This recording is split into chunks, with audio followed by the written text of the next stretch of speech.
Hello everyone and welcome back to the commerce hub. आज जो है हम बहुत इंपॉर्टेंट कंसेप्ट जो है वो डिस्कस करने वाले हैं, that is ESOP and sweat equity. बहुत सारे बच्चे जो है वो ये कंसेप्ट में कंफ्यूज हो जाते हैं। अभी कंफ्यूज क्यों होते हैं? Because both topic is related to the employ, but yes इन दोनों का कंसेप्ट और इन दोनों का पर्पस जो है वो कंप्लीटली डिफरेंट है। तो चलो आज ये कंसेप्ट और आज ये पर्पस को एक इजी लैंग्वेज में समझते हैं और आपके लिए एकदम इजी कर देता है। तो सबसे पहले चलते हैं इसोप। अभी इसोप का फुल फॉर्म जो है that is employ stock option plan. So name से ही employ plus stock plus option. तो यहाँ पर अगर हम देखने जाएं तो इम्पोर्टेंट वर्ड जो है वो ऑप्शन है। तो ऑप्शन यहाँ कंपनी जो है वो एम्प्लॉय को डायरेक्टली शेयर्स इशू करती नहीं है या देती नहीं है, बल्कि फ्यूचर में वो शेयर्स को परचेज करने का राइट या ऑप्शन देती है।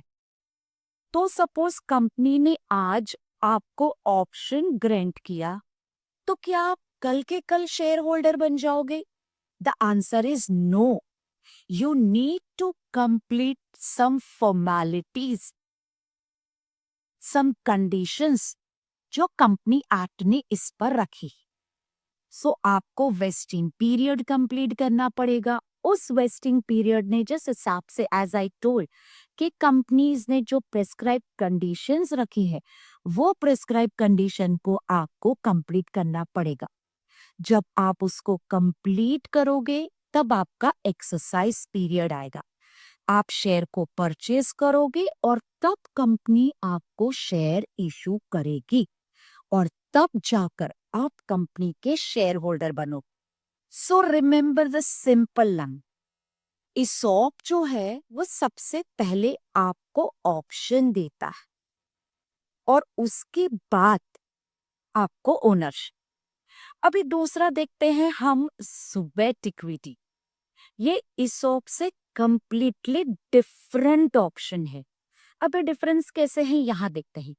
स्वेट इक्विटी जो है, इक्विटी शेयर्स जो है वो कंपनी डायरेक्टली एम्प्लॉयज या डायरेक्टर उनको इशू करती है। लेकिन अगेन क्वेश्चन आता है, मैम ऐसा क्यों?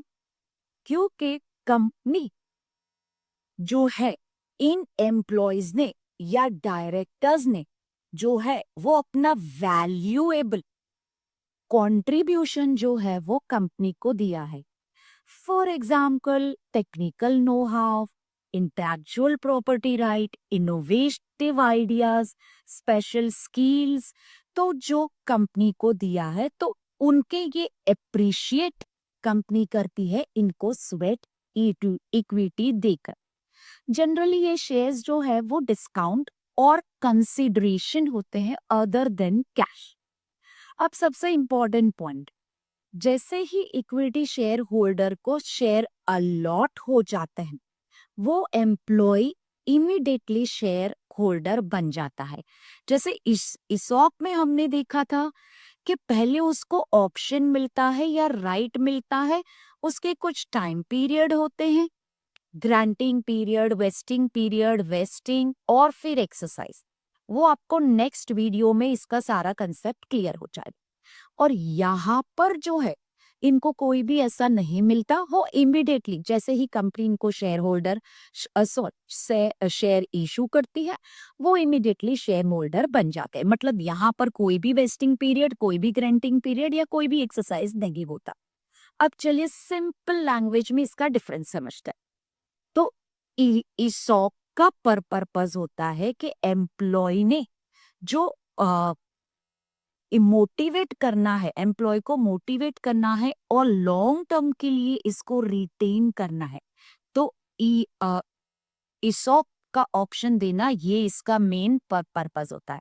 वेयर द स्वेट इक्विटी का मेन मोटो होता है एम्प्लॉयर डायरेक्टर ने जो आउटस्टैंडिंग परफॉर्मेंस जो उन्होंने दिए, उन्होंने कंपनी को कंट्रीब्यूट किया है इतने सालों तक, उनके लिए ये रिवॉर्ड होता है। तो ये हो गया पहला पॉइंट।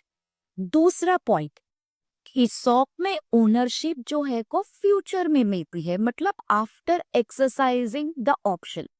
और स्वेट इक्विटी में ओनरशिप जो है वो इमीडिएटली मिल जाती है जैसे ही शेयर अलॉट होते ही। थर्ड डिफरेंट, एफ ESOP में जनरली एक्सरसाइज में प्राइस पे करना होता है to acquire to purchase the share, but sweat equity आपको डिस्काउंट पर भी या और कंसिडरेशन अदर देन कैश के अगेंस्ट इशू की जाती है, again because employ has contributed knowledge, innovation and expertise. So hope so आपको जो है ये कंसेप्ट अभी एकदम क्लियर हो गया होगा। नहीं हुआ हो तो यू कैन कमेंट भी in the comment box. So if you find this video helpful, so don't forget to like, comment and share with your friends the Commerce Hub. See you soon in the next video. Till then, happy learning. Thank you so much.